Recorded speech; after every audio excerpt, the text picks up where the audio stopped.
For 6 years, my wife Sophia was the sun in my sky. She was also the star player in every game I ever designed. Our friends used to joke that she had an unfair advantage because she knew how my mind worked. But they were wrong. She never truly knew. Because if she did, she would have known that I build my games with one unbreakable rule: the truth is always the final prize. And she would have known that I'd be willing to burn our entire world down just to watch her find it. Betrayal is a game no one asks to play. It changes the rules of your reality without your consent, and suddenly you're a player in a story you didn't write. If you've ever felt the sting of being underestimated, or the cold resolve that comes after heartbreak, then you know this journey. Stick with me, hit that subscribe button, and let's walk through this together, because sometimes the only way out is to design a better game. That if you asked anyone, and I mean anyone, in our circle about Tony and Sophia, they'd get this soft, almost wistful look in their eyes. We were the couple that proved it was possible. Not just love, but fun. We were the ones who hadn't let marriage turn us into a pair of tired, beige adults who only talked about mortgages and lawn care. Our life was an adventure, and I was the architect. My name's Tony. My hands are more comfortable with wood, wire, and cryptic clues than they are with spreadsheets. I own a small but successful Italian restaurant, but my real passion, my life's work, is creating games. Not the kind you play on a screen. I build real-world experiences. Scavenger hunts that span city blocks, intricate escape rooms that lock you in a web of logic, murder mysteries where your best friend might be the killer.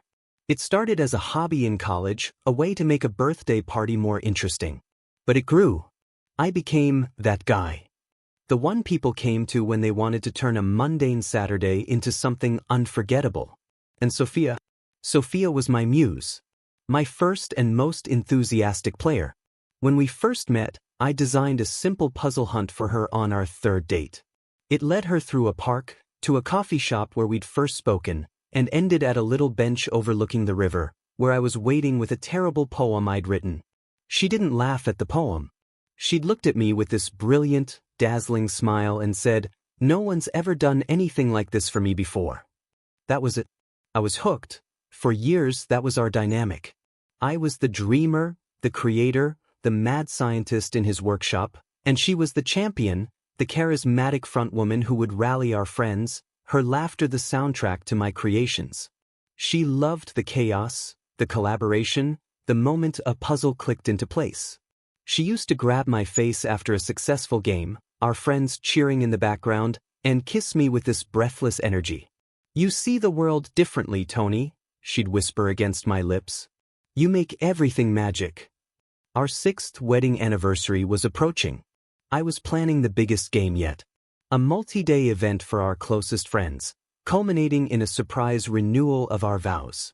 I had notebooks filled with ciphers, location permits, and props I was building in the garage. I thought we were at the peak of our story, the triumphant third act. But life isn't a game I designed. You don't get to see the whole blueprint. You just live it, one move at a time, assuming the other player is still on your team. The shift was subtle at first, like a single note played slightly out of key in a familiar song. It wasn't a sudden storm, it was a slow change in atmospheric pressure that you feel in your bones before you can name it. Sophia, who was a marketing manager at a mid-sized design firm, started having more late nights at the office. It began as once every couple of weeks, then once a week, then more. When she'd come home, the smell of her perfume, the one I bought her, would be flattened, muted, replaced by that stale, generic scent of a bar or a crowded room. "Tough day?" I'd ask, rubbing her shoulders as she dropped her briefcase by the door. "Unbelievable," she'd sigh, leaning into my touch for a moment, but it was a dead weight, not the active, reciprocal affection I was used to. Client is being a nightmare. We were all just blowing off steam. The word that stuck with me was all. A vague, formless, faceless group. It used to be names. Sarah and I grabbed a drink, or James was complaining about his kids for an hour. Now it was just them. A nameless, faceless jury that was keeping my wife from me. Then came the phone. Her phone, which used to be a communal object, left on the kitchen counter, used to play music, to look up recipes together, became a private fortress. It was always screen down. It was always in her hand or her pocket. A notification would buzz, and she'd angle her body away from me with a dancer's practiced ease, a subtle shift of the shoulders that screamed, "This is not for you." I told myself it was stress. Her job was demanding. I was busy with the restaurant and my game design. Couples go through phases, right? We were just in a lull. The grand anniversary game would fix it. It would remind her of us, of the magic. I clung to that belief like a man overboard clinging to a piece of driftwood. The arguments started too. Little, nonsensical fights that would flare up from nothing. I'd ask what she wanted for dinner, and it would somehow spiral into a critique of how I never listened to her, how I was always lost in my own little world of puzzles and games. "It must be nice, Tony," she said one night, her voice laced with a bitterness I'd never heard before. "To just retreat into your fantasies, building your little clockwork worlds where everything makes sense. Some of us have to live in the real world." The words were a slap. My games, our games, the very thing that had brought us together, were now fantasies. Little clockwork worlds. It was the first time I felt a genuine chasm open between us. I was standing on one side and she was on the other, looking at me with the eyes of a stranger. And then there was Mark. Mark was just Mark. He was a graphic designer who worked with a company that sometimes contracted with Sophia's firm. He and his wife, Emily, had been absorbed into our friend group about a year ago. He was handsome in a generic, forgettable way, good teeth, decent haircut, always wearing a stylish but unassuming sweater. He was quiet, but he had this way of listening to people, particularly women, that made them feel like they were the only person in the room. He'd nod, his eyes fixed on them, offering these little murmurs of agreement. I'd seen him do it with Sophia. I just thought he was being polite. I thought he was a friend. He was a decent player in my games, but not a great one. He lacked the intuitive spark, the creative leap of faith that the best players had. He was methodical, logical, but he never saw the bigger picture, the poetry behind the puzzle. He saw the lock. He never appreciated the artistry of the key. Looking back, that should have been a clue. The night the driftwood shattered, leaving me in the cold, dark water, was a Tuesday. It was raining, a miserable, persistent drizzle that made the city lights bleed across the slick asphalt. We'd had a massive catering order at the restaurant, and one of my delivery drivers called in sick.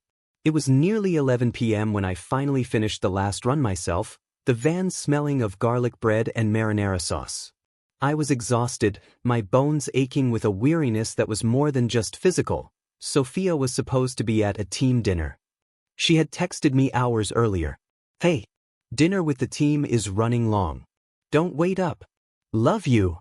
The "love you" felt like an automated response, a box she had to check. The route home took me down a street I usually avoided because of the traffic, but at this hour, it was empty. It was lined with trendy bars and restaurants, places that buzzed with a life I felt increasingly disconnected from. And that's when I saw it. Through the wide, rain-streaked window of a dimly lit cocktail lounge called The Alchemist, a place we'd been to once, for our anniversary 2 years prior, I saw her. The world didn't stop. The van didn't screech to a halt. I just slowed down, my foot easing off the accelerator as my brain tried to process the scene. It was like looking at a photograph that was slightly wrong. There was Sophia, in the deep red dress I loved, the one she said she was saving for a special occasion. She was leaning forward, her hair falling over one shoulder. And across the tiny table from her, so close their knees were almost certainly touching, was Mark. It wasn't a team dinner. There was no team. There was just them.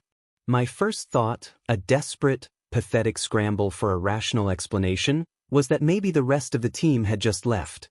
Maybe they were just grabbing a final drink. But then I saw his hand. Mark's hand was on the table, covering hers.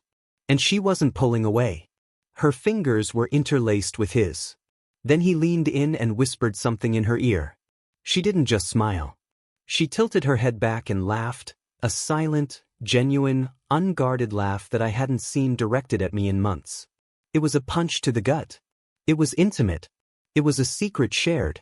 It was everything we no longer were. I didn't stop the van. I didn't get out. I didn't storm in there and make a scene. A cold, terrifying clarity washed over me. It felt like my blood had been replaced with ice water. I just kept driving, my hands gripping the steering wheel so tightly my knuckles were white. I drove past the bar, the image of them, her laugh, his hand, the dim, romantic glow of the candle on their table, seared onto the back of my eyelids like a camera flash in a dark room. When I got home, the house was silent and empty. The air was still. I walked into our bedroom and saw her side of the bed, untouched. Her clothes for the next day were laid out on a chair, a performance of domestic normalcy. It was a stage, and she was the lead actress. I realized our entire life, our entire marriage, had become a stage. An elaborate set for a play where I was the only one who didn't know his lines, because I was the only one who didn't have the script. I sat on the edge of our bed in the dark, the silence of the house roaring in my ears. I didn't cry. I didn't rage. I just sat there, and for the first time, I felt the cold, hard mechanics of the world around me. The illusion of my life, the beautiful, magical game I thought I was living in, had been stripped away. And all that was left was the raw, ugly truth. She came home an hour later. I heard her key in the lock, the soft click of the door. I quickly laid down and closed my eyes, feigning sleep, my heart hammering against my ribs. She crept into the room, her movements practiced and quiet. She undressed in the dark. I could smell it then, faintly, on her clothes as she dropped them in the hamper. A mixture of her perfume, the rain, and a subtle, unfamiliar men's cologne. His cologne. She slid into bed beside me, her back to me. After a moment of silence, she whispered into the darkness, "Tony? You awake?" My entire body was screaming to turn around, to confront her, to hold up the broken pieces of our life and demand an explanation. But the game designer in me, the cold, logical architect, took over. You never reveal your hand until you understand the game. You never make a move until you know the board. So I stayed perfectly still. I regulated my breathing, forcing it into the slow, steady rhythm of sleep. After a long moment, she sighed, a sound of relief, and shifted to get comfortable. She thought she was safe. She thought the game was still hers to play. Lying there in the dark, a new feeling began to bloom in my chest, a cold, hard seed of an idea. She loved games. She thought she was a master player, manipulating the board, moving her pieces in secret.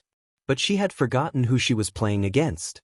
She had forgotten who built the board in the first place. And as I lay there, feeling the warmth of her body just inches from mine, a body that had been with another man just an hour ago, I knew this wasn't the end. It was the beginning of a new game. My game. And this time, I wouldn't be playing for fun. I would be playing for the truth.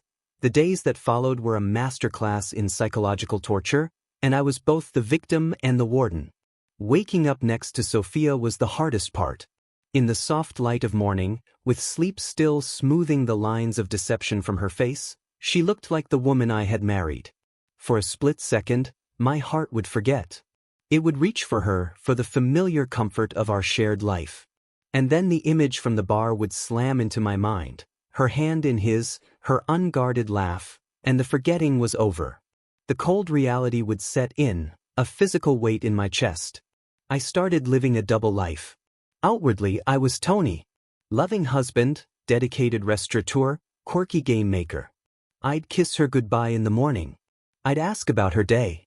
I'd play the part of the man who knew nothing, and the effort it took was monumental. It was like holding a live grenade with the pin pulled. Every muscle was tensed, every nerve ending firing, waiting for the inevitable explosion. Internally, I was someone else. A detective. A spy. A man methodically deconstructing a life he once cherished. I became an obsessive observer of the woman I thought I knew. I watched the way her thumbs danced across her phone screen, the speed at which she could silence a notification and slip the device back into her purse. I listened to the careful, curated details of her fabricated work stories. She was a good liar, I'll give her that. She was plausible. She built her falsehoods on a foundation of truth, twisting real names and projects into alibis. "Oh my God, you would not believe what happened today," she'd say, pouring a glass of wine in the kitchen. Remember that campaign for the new Meridian Hotel?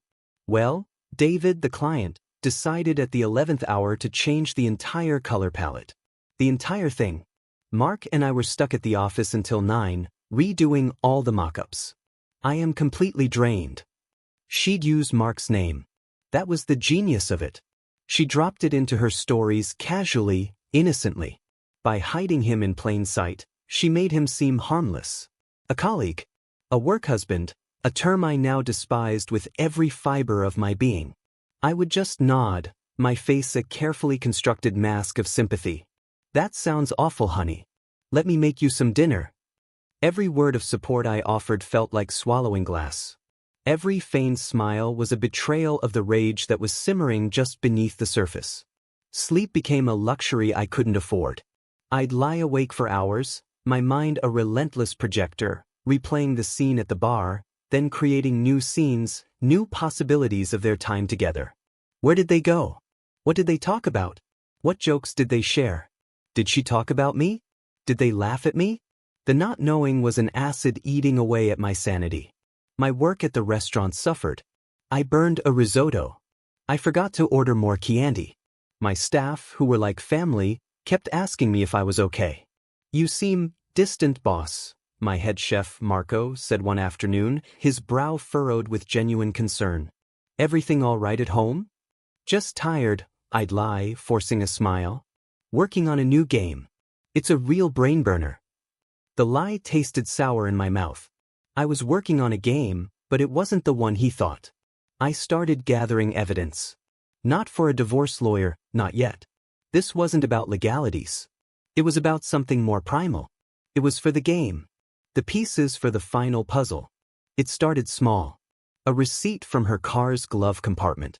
It was from a coffee shop across town, dated for a weekday afternoon when she was supposed to be in a marathon budget meeting. Time-stamped 3:15 p.m. 2 cappuccinos. 2 pastries. A table for 2. Another time, I was doing laundry and her gym bag felt heavier than usual. Tucked into a side pocket, I found a single, elegant earring I'd never seen before. It wasn't her style. It was delicate, silver, with a tiny sapphire. A few days later, I saw Mark's wife, Emily, at the grocery store. She was wearing its twin. The casual cruelty of it, the carelessness, stole my breath. Did Sophia take it as a trophy? Did it fall off in a moment of passion? My mind reeled. I photographed the earring and put it back, my hands shaking. The digital world was a treasure trove. She was so confident in my ignorance, she grew careless. One evening, she was showing me a photo of a new puppy her coworker got. As she scrolled through her phone gallery, I saw it, just for a fraction of a second. A thumbnail of a photo of her and Mark. They were at the beach, squinting in the sun, his arms slung casually around her shoulders. It was an image of pure, unadulterated happiness. An image that should have been of her and me. Before I could even register what I was seeing, she'd swiped past it, but it was too late. The image was burned into my memory. I knew I needed more. I needed undeniable proof, something that couldn't be explained away. The thought of violating her privacy felt complicated. But then I remembered she had already violated the most sacred privacy of all, our marriage, our trust, our shared life. The rules had been broken, just not by me. The opportunity came one Thursday night. She came home late again, flushed from wine and exhilaration.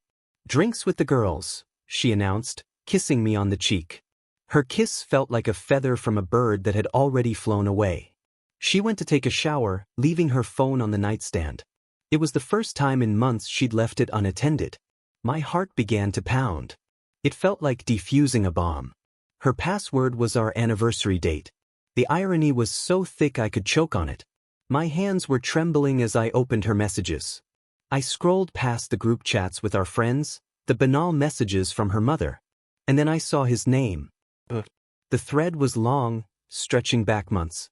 My finger hovered over it for a second, a part of me screaming not to look, to just walk away and pretend I hadn't seen it. But that part of me was weak, dying. The cold, methodical game master was in control now. I opened it. It was worse than I could have ever imagined. It wasn't just logistics. It wasn't just, meet me there. It was an entire parallel life. They had nicknames for each other. They had inside jokes. They talked about their spouses, about us, with a casual, dismissive cruelty. Mark, Emily is driving me insane with this whole kitchen renovation. It's all she talks about. Sophia, tell me about it. Tony is deep in one of his game moods. He's barely present. It's like living with a ghost who occasionally builds puzzles. That line hit me like a physical blow. A ghost who builds puzzles. That's what I had become to her. A caricature.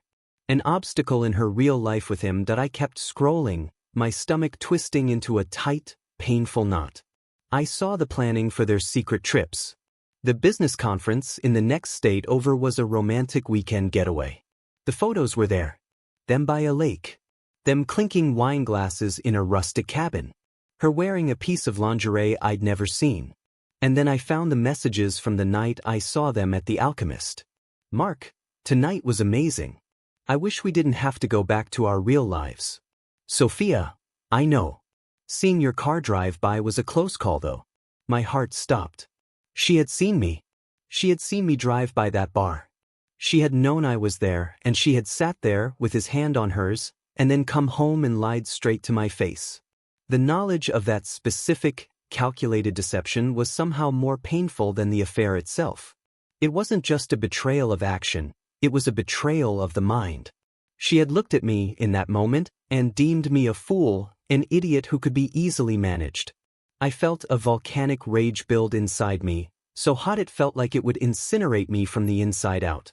But then, something else pushed through. The cold, sharp clarity of the game designer. This wasn't just evidence anymore. This was the raw material. These messages, these photos, these lies, they were the clues. They were the riddles. They were the keys to the locks she didn't even know she was trapped behind.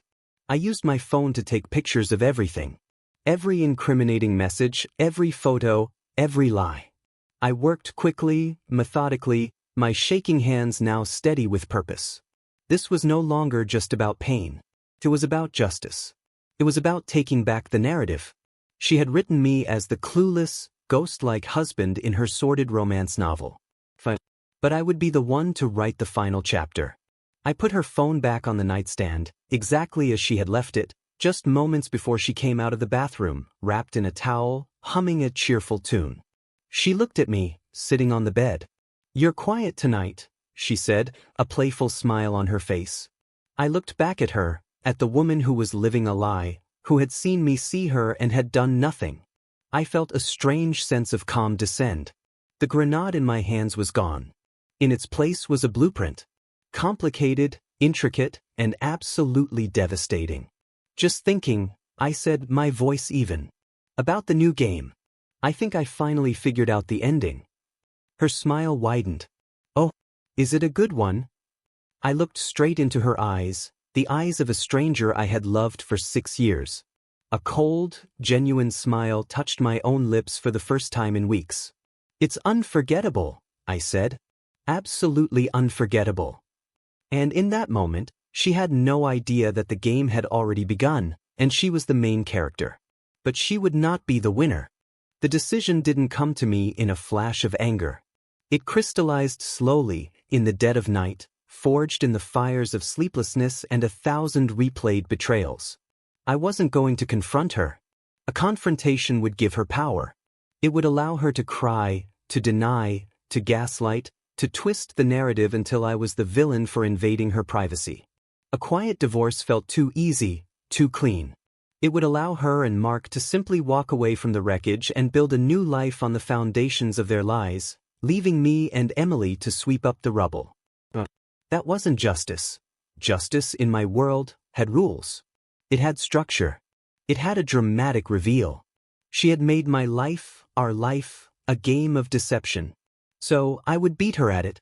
I would use the one thing she thought she knew about me, the one thing she had belittled and dismissed as my little fantasy world, and I would turn it into her reality. I would build a game so perfectly, so intricately tied to her lies, that she would be forced to play it, to walk the very path of her own deceit, and she would lead herself, and everyone we knew, to the unavoidable, catastrophic truth. I called it the Truth Quest. The first step was the announcement. I needed a stage, a cover story that was not only plausible but exciting. I used our friend group's group chat. Huge announcement. I typed, my fingers feeling strangely steady. For my anniversary gift to Sophia this year, and as a thank you to all of you for being amazing friends, I've designed the most ambitious game I've ever attempted. It's a city-wide scavenger hunt I'm calling the Quest for the Crimson Diamond. It's happening in 3 weeks. Be prepared for the game of a lifetime. More details to follow. The response was instantaneous and ecstatic. Emojis exploded across the screen. People were thrilled. It was the perfect Trojan horse. An act of love for my wife, a gift for my friends. Who could suspect the darkness hiding inside such a joyful package? Sophia's response came a few minutes later, public, for everyone to see. OMG, Tony. You sneaky man. This is the most amazing surprise. Redheart, I can't wait. You're the best husband in the world. Reading that message, I felt nothing but a cold, hollow echo. Every word of praise was another shovel of dirt on the grave of our marriage. The best husband in the world. The lie was so audacious, so shameless, it was almost impressive. Now, the real work began. My workshop, the sanctuary where I had built so many joyful experiences, transformed into a war room. The large whiteboard where I usually sketched out puzzle flows and escape room layouts was now covered in a web of deceit. On one side, I listed every lie, every piece of evidence I had. The bar, the alchemist. The business conference, which was a weekend at a place called Lakeview Cabins. The earring. The beach photo. The specific, cutting text messages. Each one was a poison dart, and I needed to build a flight for each one. On the other side, I began designing the game itself. It had to be seamless. It had to feel like one of my classic adventures. Challenging, fun, full of inside jokes that our friends would appreciate. The poison had to be hidden under a thick layer of sugar. Only 2 people in the game, Sophia and Mark, would feel the true, escalating horror of what was unfolding. The game would have 5 stages, each leading to a different location in the city. Each location would be a place they had used for their affair. And each puzzle would be a coded confession. Stage 1. The starting line. The game would begin at my restaurant, Galleria di Sapori. It was neutral ground, a place of celebration. I would gather everyone, create a festive atmosphere with prosecco and appetizers. I would play the part of the excited, doting husband, the proud game master. I would hand each team their first clue packet. The teams would be pre-assigned, of course. I'd make a show of randomly drawing names. And by some miraculous coincidence, Sophia and Mark would end up on the same team. With Emily, Mark's wife. And with Sarah, Sophia's best friend and our most astute, logical friend. The perfect audience. The first puzzle would be a cipher. A complex substitution cipher that, when decoded, would seem like a romantic riddle about a first date or a shared memory. Our friends would assume it was about me and Sophia. But the key to solving the cipher would be a date, the date of their business conference. And the decoded message would be a line from one of their texts. Our little secret is the best kind of adventure. Subtle. A little prick of the needle. Only they would feel it. Stage 2. The alchemist's riddle. The first decoded message would lead them to a specific address. The address of the alchemist, the bar where I saw them. The clue would be waiting with the bartender, who I'd paid off for the evening. The puzzle itself would be a logic problem, presented on a cocktail menu. It would involve mixing different ingredients, like lies, secrets, and stolen time, to create the perfect cocktail of deceit. The solution to the puzzle, a specific sequence of numbers, would be the combination to a lockbox I'd left behind the bar. Inside the box would be the next clue, and a small, seemingly random object, a single, silver earring with a tiny sapphire. Emily would see it. "Oh, that's strange," she'd say, picking it up. "That looks exactly like the one I lost a few months ago." I could picture the scene perfectly. Mark's face would go pale. Sophia would force a laugh, saying, "What a weird coincidence. Tony is so random with his props." But the message would have been delivered. a shiver of ice down their spines. Stage 3. The coffee shop confession. The clue from the lockbox would be a receipt. A reproduction of the one I found in her car, from the coffee shop where she'd taken him for an afternoon rendezvous. The puzzle would be printed on the back. It would be a word jumble, where the unscrambled words were things like betrayal, deception, but interspersed would be innocuous words like sugar, cream, la. Our friends would just think it's a quirky, themed puzzle. But Sophia and Mark would see the real words. They would feel the walls closing in.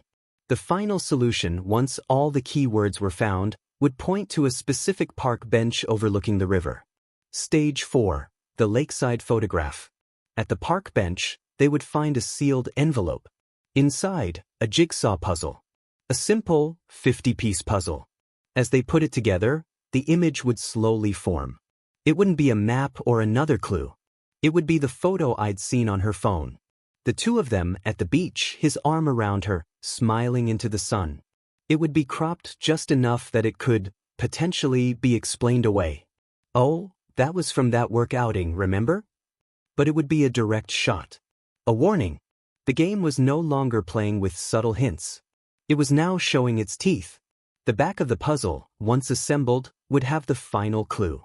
A simple, elegant sentence written in my own handwriting. Every story has an ending.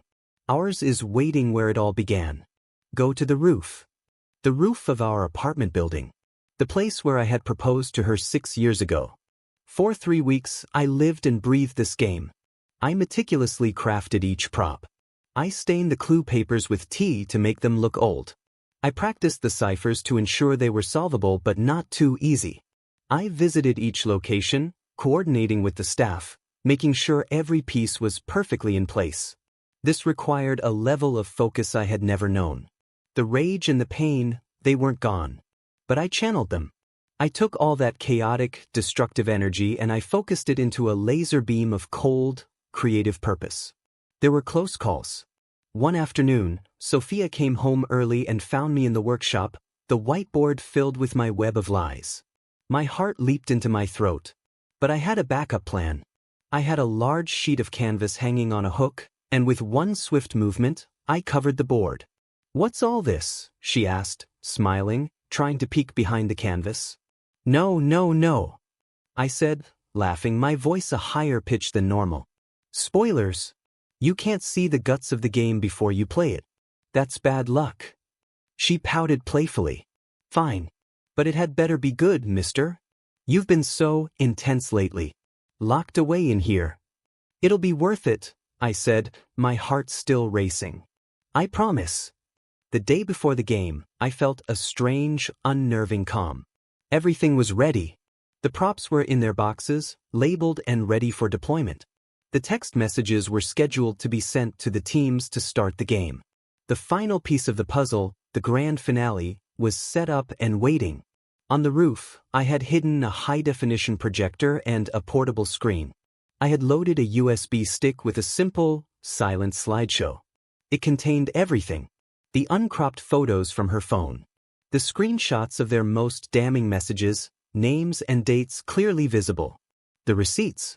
A picture of the earring next to a picture of Emily wearing its twin.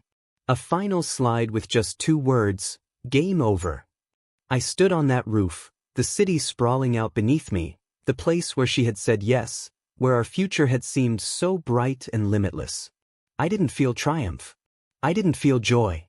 I felt a profound, aching sadness for the man who had stood on this spot 6 years ago, so full of hope. He was gone. The game had changed him. But as I looked out at the city lights, I also felt something else. A sense of control. For months, I had been a character in her story, a victim of her choices. But tomorrow, they would all be characters in mine. They would play by my rules.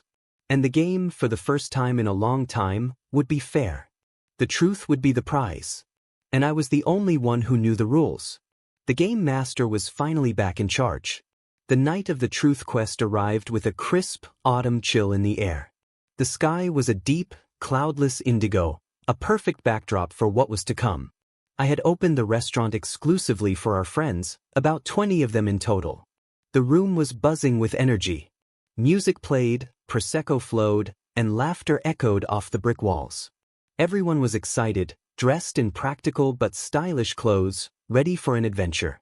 They were all so beautifully oblivious. I moved through the crowd, a fixed smile on my face, playing the role of the proud, creative husband. I hugged friends. I accepted their praise. "Tony, you've outdone yourself, and we haven't even started," someone shouted. I just smiled and nodded. Inside, I was a machine of ice and wire, every gear turning with cold precision. Sophia was radiant. She wore a stylish jacket and jeans, her eyes sparkling with what everyone else saw as excitement. She clung to my arm, kissing my cheek, playing her part to perfection. "I can't believe you did all this for me, for us," she murmured, her voice warm. It was like watching a performance from a great distance. Mark and Emily arrived a few minutes later. Mark looked relaxed, clapping me on the shoulder. "Ready to have our minds blown, man?" he asked, his smile easy and confident. Emily, sweet, unassuming Emily, gave me a warm hug. "This is so romantic, Tony." The word romantic hung in the air between us, a cruel, invisible joke. The moment came. I clinked a glass for attention. The room fell silent. "Welcome, everyone," I began, my voice steady and clear. "Welcome to the quest for the Crimson Diamond. As you know, I built this little adventure for my wonderful wife, Sophia, to celebrate 6 years of marriage." I paused and looked at her. She beamed, and the crowd, eyed. The hypocrisy was a physical taste in my mouth, like bile. "But it's also for all of you. Tonight, you'll be divided into 4 teams. You'll need wit, courage, and teamwork. The first team to solve the final puzzle and find the Crimson Diamond wins eternal glory." Everyone cheered. The trap was set. The bait was taken. I made a show of drawing names from a bowl. "Okay, Team Veritas will be David, Emily," I paused, looking at the last slip of paper for that team. "And Mark. And joining you will be the birthday girl herself, Sophia." There were whoops and hollers. Sophia, Mark, and Emily, all on the same team. Perfect. Sophia shot a quick, almost imperceptible glance at Mark, a tiny flicker of shared excitement that twisted the knife in my gut. They thought they'd been given a gift, a chance to play together. I handed each team their first packet. "Your journey begins now. Good luck." And they were off. The restaurant emptied out in a flurry of laughter and excited chatter. I told everyone I would be monitoring their progress from the restaurant, the game's command center, ready to offer hints if they got stuck. This allowed me to stay behind, to watch the final act from a distance. I had a friend, another restaurant owner, who I'd confided in, a man who understood betrayal. He was planted at The Alchemist, pretending to be a regular customer, sending me text updates. "Update 1 from my friend, Leo, they're here. Working on the cipher. Sophia and Mark are leading the charge. Emily looks a bit confused by the clue's wording. I could picture it. Our little secret is the best kind of adventure."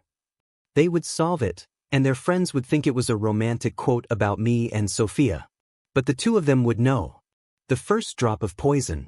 Update 2, Leo cipher solved. They're on their way to the bar. Their team is in the lead. Cocky point 40 minutes later, the first text came from Sarah, on their team. "We're at The Alchemist. This place is cool. But this puzzle is weird, Tony. Cocktail of deceit?" I texted back, "All part of the story. Think metaphorically." Then, Leo's update. They opened the lockbox. Emily just found the earring. You could have heard a pin drop. She said, "That's my earring." Mark went white as a sheet. Sophia jumped in, laughing it off, saying you were a genius for finding a replica to mess with her. Fanchen is They're leaving now.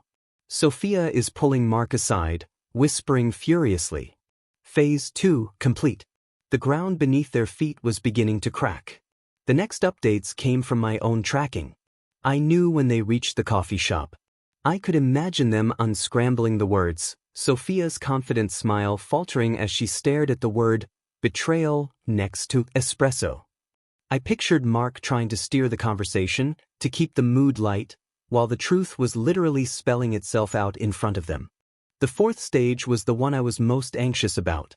The jigsaw puzzle. It was the first piece of concrete, visual evidence. I got a call from Sarah. Her voice was different. The playful excitement was gone, replaced by a note of confusion and concern. "Tony," she said. "We're at the park. We just finished the puzzle. It's a photo of Sophia and Mark. At the beach." "I know," I said calmly. "Part of the game. The story is about a stolen artifact, remember? Maybe they're the thieves in the narrative." There was a pause on the line. Sarah was too smart. "It just looks really real, Tony. Emily is very quiet. Sophia is trying to say it was from a work trip last year, but something feels off about this whole thing. Are you sure this is fun?"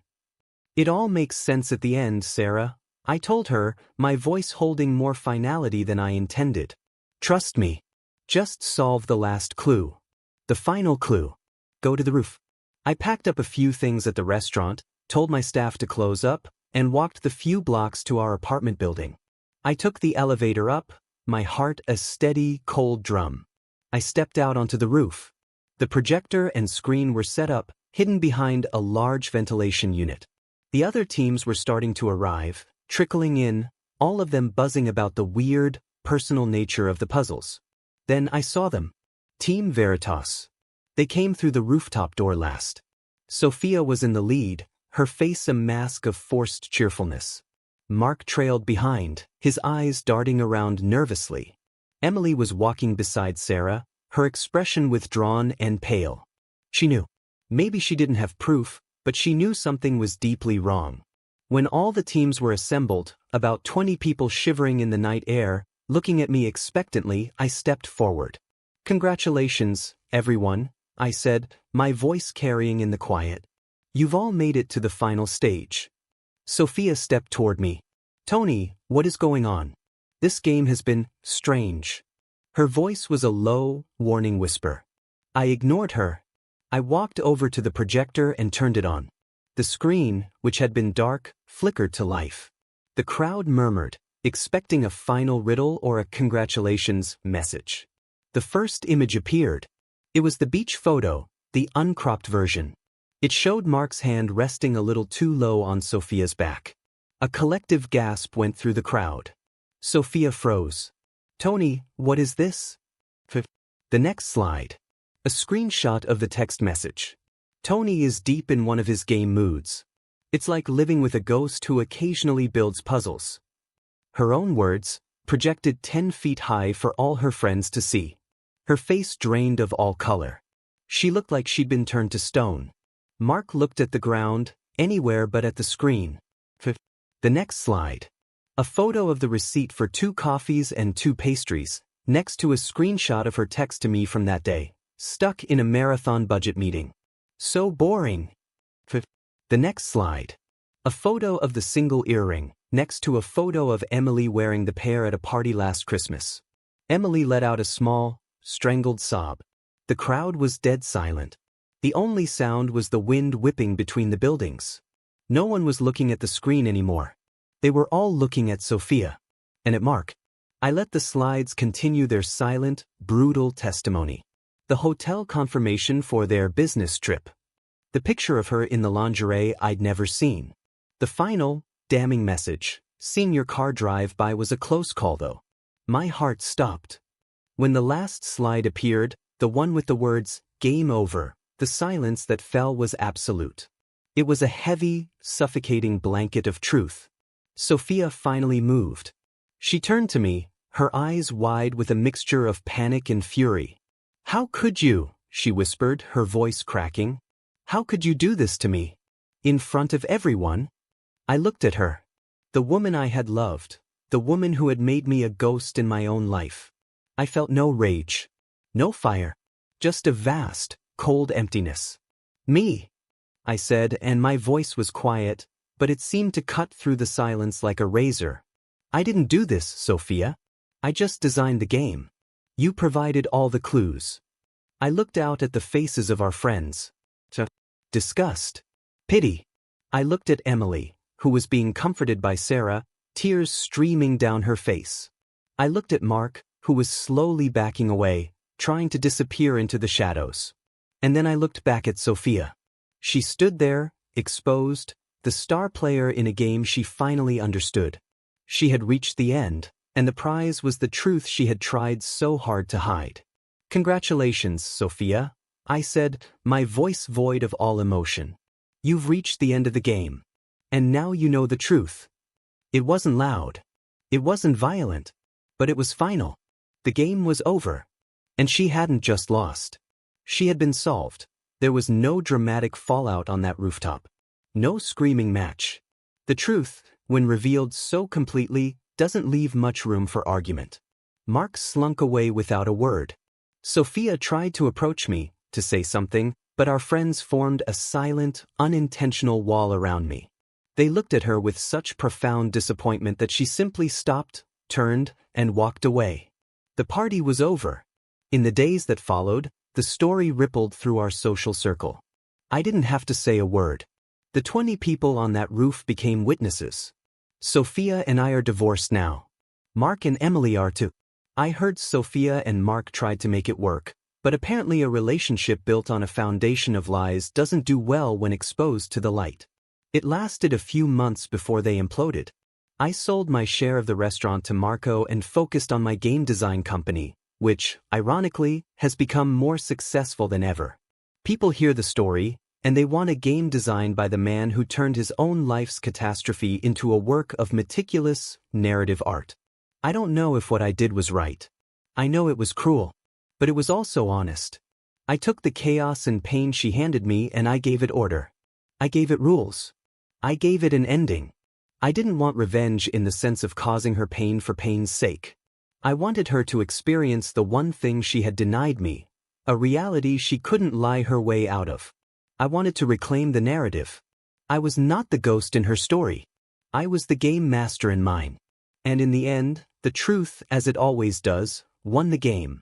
The stories we tell ourselves are powerful. But the truth is always more powerful in the end. What did you think of Tony's final game? Was it a masterpiece of justice, or a step too far? Let me know your thoughts in the comments below. If you've been through a story of your own and found your way back to the truth, share it. Your story matters. And don't forget to subscribe for more tales of intricate plans and ultimate vindication. Until next time, remember to play fair, or be prepared to face the game master.